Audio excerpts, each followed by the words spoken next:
très chers amis de la parole. Aujourd'hui, nous nous retrouvons pour un nouvel épisode des Amis de la parole. Et je l'ai dit, les Amis de la parole, c'est toi, mon ami, plus moi et tous ceux-là que le Seigneur va amener autour d'une seule et même personne, la personne de Jésus-Christ, la parole de Dieu faite chair. Donc aujourd'hui, pour cette émission, j'ai traversé, pour ceux qui savent que je suis à Toronto, on a traversé Toronto aujourd'hui, on est venu jusqu'à Montréal et j'ai de grands amis ici. Parmi eux, il y en a un en particulier vraiment, c'est le frère que le Seigneur m'a donné.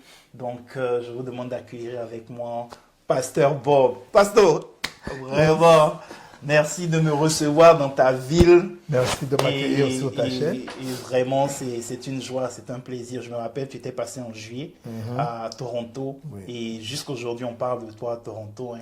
Tu es venu remuer la ville. En plus, ce n'était pas prévu. Tu venais juste. Et je dis non, Pasteur, tu ne peux pas passer à Toronto sans qu'on puisse se parler.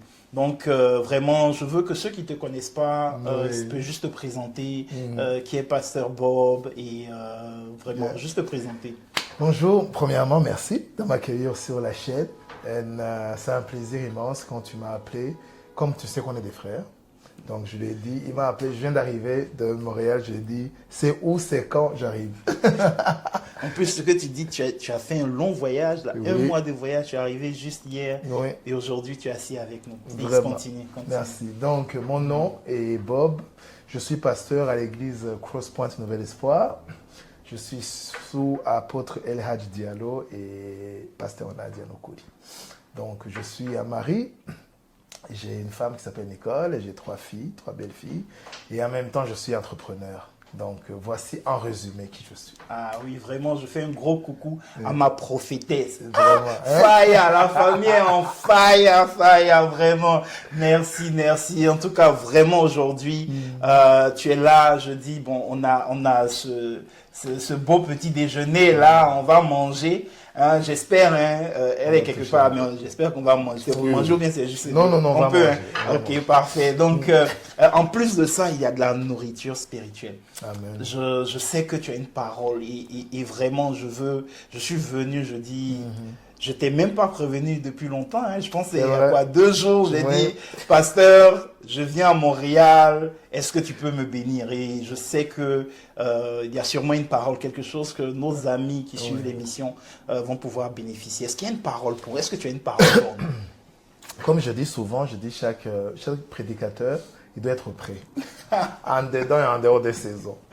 La parole est toujours d'actualité, on se nourrit de ça. Et puis, j'avais une parole que j'avais depuis ce matin d'ailleurs. C'est une parole qui est écrite dans Jean 11, 44, qui dit, je vais le lire et puis je vais dire le contexte.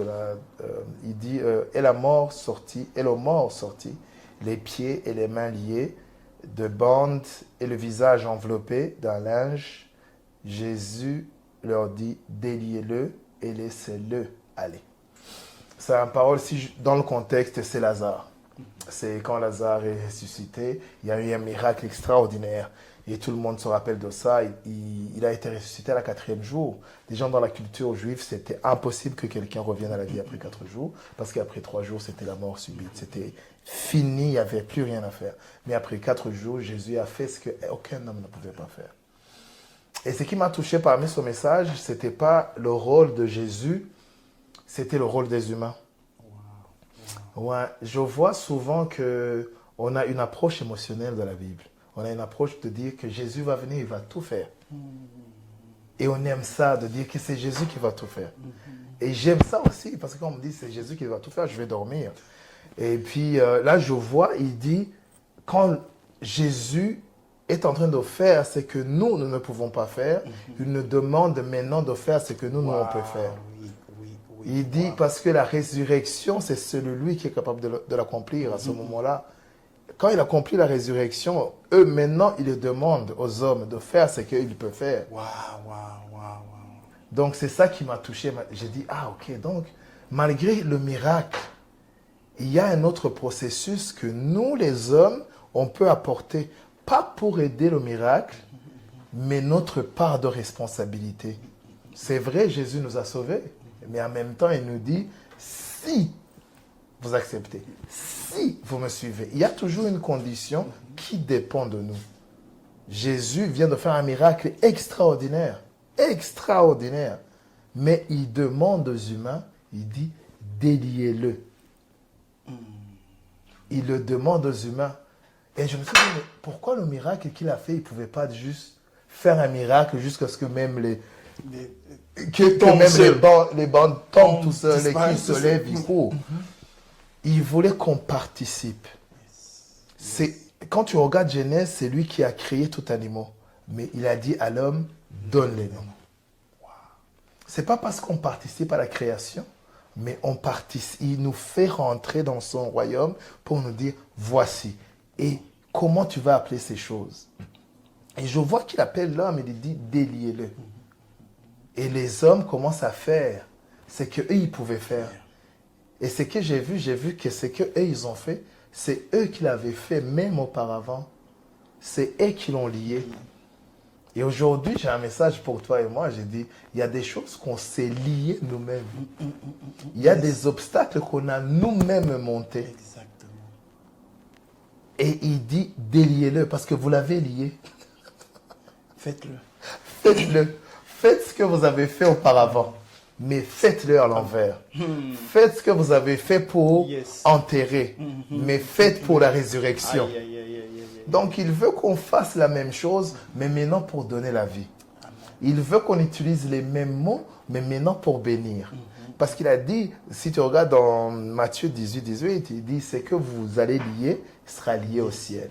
Ce que vous allez délier, il sera délié au ciel aussi. Il nous a donné cette capacité. Ici, je vois comme si c'était un entraînement. Pour qu'ils expliquent plus tard, dans Matthieu 18, il a dit, vous vous rappelez quand vous avez délié? C'est ça que je voulais vous dire. Si vous déliez, ça sera délié au ciel. Si vous liez, ça sera lié au ciel. Donc, ayez conscience des mots que vous utilisez. Quand tu lis avec tes mots que Canada est difficile, il sera difficile pour toi. Que le Canada, il fait froid. Que le Canada, il fait froid. Le Canada, il y a trop de choses difficiles. Il y a le racisme. Parce que chaque mot a une oreille. Et cette oreille, il a son pouvoir. Parce qu'il a dit, je vous ai donné les clés de lier et de délier. Donc, c'est une atmosphère que je vous ai donnée. Quand vous ouvrez cette porte, il y a les bénédictions qui vont venir. Ou si vous l'ouvrez mal, il y a les malédictions aussi qui vont suivre. Donc, il a dit, nous, notre capacité aujourd'hui, c'est cette capacité de savoir que les mots que je prononce ont un impact et puissant. Donc, il a dit, déliez-le. Donc, aujourd'hui, je vais appeler quelqu'un. Je dis, arrête d'utiliser les mots. Parce que le mot mal dit, c'est ça qui est interprété par malédiction. Et bien dit, c'est ça qui est interprété par bénédiction. Donc, apprenons à bénir aujourd'hui. Les mêmes mots qu'on a utilisés pour enterrer quelqu'un. Avec les mots. Pour dire que quelqu'un, c'est impossible. Qu'avec lui, il n'y aura pas d'issue. Utilisez le même mot. Parce que nous aussi, à un moment donné de la vie, on a dit ces choses. On a dit que c'était impossible pour moi d'être sauvé. C'était des experts en liaison. Oui, c'était des experts en liaison. En liant les gens. Mais voici que Jésus vient nous dire, je vous ai donné le pouvoir et la capacité de délier et de lier. Lions ce qui est diabolique. Mais délions ce qui est personnel. Pour qu'on puisse recevoir tous les bienfaits, toutes les bénédictions de Jésus-Christ. C'est ça le mot qui m'a touché, qu'aujourd'hui je réfléchissais. Et je parlais avec des gens qui ont quitté le Canada pour repartir chez nous. Des gens qui sont en Afrique, qui veulent venir ici. Ils ont l'approche qui est émotionnelle du Canada, l'approche qui est émotionnelle de l'Afrique aussi quand on part. Mais est-ce que c'est ta saison? Est-ce que c'est ce que Dieu veut pour toi? Les gens veulent se marier. Et c'est une très bonne chose. Comment tu as choisi cette personne? Est-ce que tu l'as choisi parce que c'est la saison pour toi de te marier? Juste tu dis, ok, les temps, j'ai 30 ans, j'ai 40 ans, il faut que je me marie. Ou tu dis, Dieu, j'ai compris le mot qui dit, il ne faut pas que je sois seul. Donc, je pense que la saison dans laquelle on est, aujourd'hui en 2022, avec tout ce qui a à voir avec la pandémie, c'est de savoir la puissance de nos paroles, que je peux lier et délier. Et c'est à moi de choisir. Choisir que je vais bénir. Choisir que je vais délier. Tous les gens que j'ai pensé qu'ils étaient de telle manière ou telle manière, parce que j'ai dit, Jésus les aime autant que moi. Et je vais lier toutes les attaques de l'ennemi sur ma vie et la vie de mes proches dans le nom de Jésus. Amen. Amen, amen, amen, amen. Donc, ça montre la capacité que Dieu nous donne. Parce qu'il me dit, si je suis un Dieu qui est capable de faire ce qu'un homme ne peut pas faire, mais je ne ferai pas ce que toi tu es capable de faire. Wow, pasteur. Yeah. Wow, that's powerful. Tu sais, dans ce que tu as dit, il y a quelque chose qui me... c'est comme un camion de révélation qui vient me heurter. Le Seigneur est capable de faire ce qu'il... de faire dans sa souveraineté, dans sa toute-puissance. Mais il nous amène à être participants. Il nous amène à devenir ceux-là qui vont s'unir à lui, sa capacité, pour que nos incapacités soient transformées. Amen. Et c'est là que ça devient puissant, parce que à partir du moment, même si quelqu'un, dans ce que tu dis, ça m'inspire, donc même si quelqu'un se levait de lui-même et il déliait Lazare, rien n'allait se passer. Mais à partir du moment qu'il part sur cette parole de Dieu et qu'il va délier, aller dans l'autre sens, comme tu l'as dit, la vie va venir. Amen. Avec cette parole de Dieu, cette capacité qui nous est donnée, on est capable de pouvoir réaliser ce qui nous était impossible. Amen. Et c'est là que l'avertissement est fort, parce que moi je connais des personnes, je ne cite pas de nom, je connais des personnes qui... face à une difficulté, face à une épreuve, le premier réflexe est d'attirer la sympathie et la pitié. Ah, vraiment, tu vois, ma maladie, vraiment, cette maladie, le docteur a dit que c'était impossible, que je ne vais pas guérir. Vraiment, je suis en train... Donc, ils attirent la sympathie, ils en parlent, mais dans ce que tu viens de nous dire, si on veut que le Seigneur réellement agisse, il faudrait qu'on aille dans le même sens que lui. Donc, maintenant j'ai une question pour toi. Oui. Concrètement, pour quelqu'un qui aujourd'hui est chrétien depuis un certain nombre d'années, ou né de nouveau, et qui se dit, waouh, je comprends que le Seigneur est capable de faire de grandes choses. Alors, moi aujourd'hui, qu'est-ce que je dois faire pour m'aligner afin d'être partenaire à Dieu dans ces grandes choses qu'il va faire? Concrètement, qu'est-ce que je dois faire? Est-ce que je pour quelqu'un qui est déjà né de nouveau. On va dire quelqu'un qui est né de nouveau. Bon, commençons par celui qui ne connaît pas Jésus. Ah, ok. Lui, je sais, arrivant de... Commençons par lui. Bon, pour commencer avec celui qui traverse des moments difficiles. Cette personne qui se dit, ma vie n'a plus de sens. Okay. Cette personne, je peux lui dire seulement que Jésus est à la porte et il toque. Il te dit, si tu m'ouvres, j'entre dans ta vie. Amen. Et non seulement je te donne ma vie et que tu vas recevoir la vie éternelle, mais je change ta vie pour la rendre meilleure. Amen. Et aujourd'hui, c'est juste le recevoir. C'est juste, même là où tu es assis, tu peux déclarer, tu dis, Jésus, je t'accepte dans mon cœur comme Seigneur et Sauveur. Amen. Reçois ma vie. C'est une petite prière, mais c'est une prière puissante. Et au fur et à mesure, on aura des nouvelles et puis on va savoir ce qu'on peut faire pour la suite. Alors, deuxièmement, pour cette personne qui est chrétien aujourd'hui, qui dit, je ne sais pas comment faire. Je suis dans des choses, il y a des murs ici, gauche à droite. Comme Lazare, il était dans une situation où il ne pouvait pas se sortir lui-même. Yes. Malgré que Jésus venait de le délivrer, de le ressusciter, il avait encore la forme d'un mort. Yes. Wow. C'est pas parce que on est vivant qu'on n'est pas mort. C'est pas parce... Répète ça, ça c'est trop puissant, la répète. C'est pas parce qu'on est vivant physiquement que les gens te voient et disent, ah, il est vivant, qu'on n'est pas mort. Yes. Il bougeait, mais il bougeait dans les bandes. Il était encore enveloppé. Il fallait que les gens viennent. Alors, les gens, aujourd'hui, on est ici. C'est nous qu'on est en train de délier ces cordes, qu'on est en train de délier ces bandes, qu'on est en train de parler de cette parole qui est libérateur, une parole puissante qui change la vie d'une personne. C'est cette parole-là qu'on est en train de partager aujourd'hui pour dire que le fait de proclamer, de savoir que Jésus, il est là dans ta vie et qu'il peut délier. En déliant, c'est quoi? En déliant, c'est ces paroles qu'on prononce qui te donnent cette capacité de dire, je peux déclarer la vie sur des choses qui étaient décédées. Yes. Je peux déclarer que je suis vivant, malgré que le monde me voyait mort. Malgré les situations que je traverse, malgré le mari que j'ai, malgré la femme que j'ai, malgré le problème avec les enfants, avec le travail, malgré le problème que je traverse dans la vie de tous les jours, je peux déclarer que je suis vivant. Et que Jésus commence à faire son œuvre. Par le biais de TCO, par le biais de tout ce que tu écoutes, les pasteurs qui t'entourent, qui commencent à déverser une parole de Réma dans ta vie. Moi, je pense que c'est ça qu'on a besoin aujourd'hui. D'écouter une parole forte, mais qui change ma vie. Et cette parole, c'est cette capacité de délier maintenant. Qui commence à délier parce que j'ai l'air d'un mort, mais je suis vivant. Mais j'ai besoin de cette parole qui va commencer à envelopper dans le sens contraire. Et qui va me donner cette capacité. Yes. Oui. Waouh. Merci, pasteur, merci. Je ne veux pas te laisser partir sans que tu pries pour quelqu'un. Okay. Sans que tu pries pour quelqu'un qui, aujourd'hui, est tombé sur cet épisode des Amis de la Parole. Quelqu'un qui a vécu dans les chaînes, qui a vécu dans les bondages. Comme tu l'as dit, il semble vivant, mais au-dedans de lui, il est mort. Il y a des choses qui ne vont pas. Il y a un désespoir, un découragement. Et là, tu viens dire que le Seigneur est capable de pouvoir faire.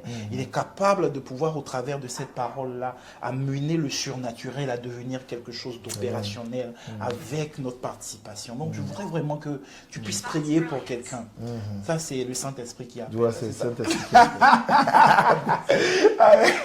Donc, vraiment, je souhaiterais que tu puisses prier pour quelqu'un qui entend cette parole et qui a besoin de cette touche, de cette manifestation de Dieu, comme tu nous l'as dit.